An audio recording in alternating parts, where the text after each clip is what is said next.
Cat cow বা চক্রবাকাসন। এটা আপনাদের কোমর, পিঠ যে ব্যথা সেটার থেকে উপশম দেবে। এছাড়াও এর দ্বারা আপনার শরীরের যে পোস্চার, দিনের দিন কাজ করতে করতে, অফিসে বসে কাজ করতে করতে সামনের দিকে ঝুঁকে যাওয়া, কোমর একটু বেন্ড হয়ে যাওয়া সামনের দিকে, সেগুলোর থেকে নিজেকে ঠিক রাখতে এবং ফিট রাখতে নিজেকে এই ব্যায়ামটি অবশ্যই করবেন। কী করবেন সেটা দেখে নিন। প্রথমে আমরা আমাদের হাত এবং হাঁটু সমান্তরালে ম্যাটের ওপর রাখবো, পিঠ সোজা, মাথা সামনের দিকে। এবার কী করবো, আমরা প্রথমে কাউ পোজ দেব। কাউ পোজটি গরুর ভঙ্গিতে বসা, যেটা আমরা যখন নিঃশ্বাস নেব তখন আমরা কোমর, পিঠ এটাকে ভিতর দিকে ঢোকাবো। নিঃশ্বাস নিতে নিতে আস্তে আস্তে মাথাটা উপর দিকে ছুটবো।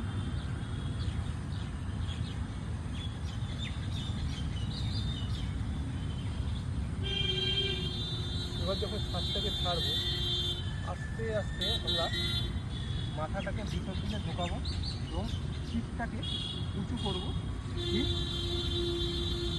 কাউ বা গরুর মতো, যেটা আর নজরটা রাখবো ঠিক আমাদের পেটের দিকে। আবার নিঃশ্বাস নেব, আস্তে আস্তে পিঠটাকে ভিতর দিকে ঢুকিয়ে দেবো এবং যতটা পারবো মাথাটাকে ওপর দিকে তুলে নিঃশ্বাসটাকে স্বাভাবিক রেখে স্ট্রেচ করবো।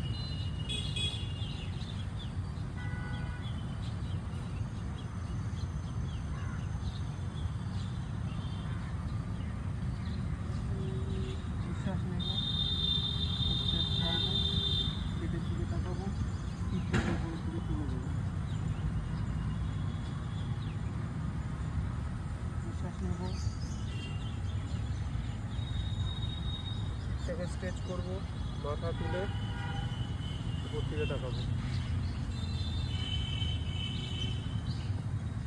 আবার আস্তে আস্তে নিঃশ্বাস ছাড়বো, পেটের দিকে তাকিয়ে পিঠটাকে উপরের দিকে তুলে দেবো। ক্যাট কাউ কি তাহলে দেখলেন? তো আমরা এই ক্যাট কাউ কেন করব আর এটার ফলে আমাদের কি কি উপকারিতা হবে সেটা একটু বলে দিই। এটা হলো, আমাদের মেরুদণ্ড নমনীয় হবে। আর নমনীয় হলে আমাদের কি হবে, আমাদের পিঠ সচল থাকবে, পিঠের যে ব্যথা, আড়ষ্টতা, সেটার থেকে আমরা মুক্তি পাবো। এছাড়াও পিঠের বিভিন্ন প্রবলেম, যেমন কোমরে ঘোরাতে বা হট করে বসে উঠতে কোমরে গিয়ে যে টানগুলো লাগে, সেগুলোর থেকে আমরা নিজেদের ঠিক রাখতে পারবো। এছাড়াও আমরা এই ব্যায়ামের মাধ্যমে নিজেদের সারাদিনের কাজকর্মের যে চাপটা, একটা মানসিক চাপ আমাদের মধ্যে সৃষ্টি হয়, সেগুলোর থেকে আমরা অনেকটা উপশম পাবো। স্নায়ুতন্ত্রকে শান্ত রাখবে, যার ফলে আপনারা নিজের শরীরকে অনেক রিল্যাক্স ফিল করাতে পারবেন। ঠিক আছে। এছাড়া তো বললামই যে ভঙ্গি, বডি স্ট্রাকচার পরিবর্তন হবে।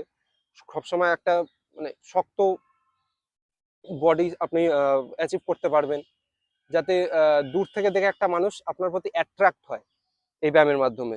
এছাড়া আপনার খাওয়ার, আপনি যাই খান না কেন, সেটা আপনার হজম হতে অনেকেরই সমস্যা হয় সেটা, কিন্তু এই ব্যায়ামটা করলে আপনার হজম শক্তি বাড়বে, পেট মজবুত হবে, উপকার পাবেন। নমস্কার।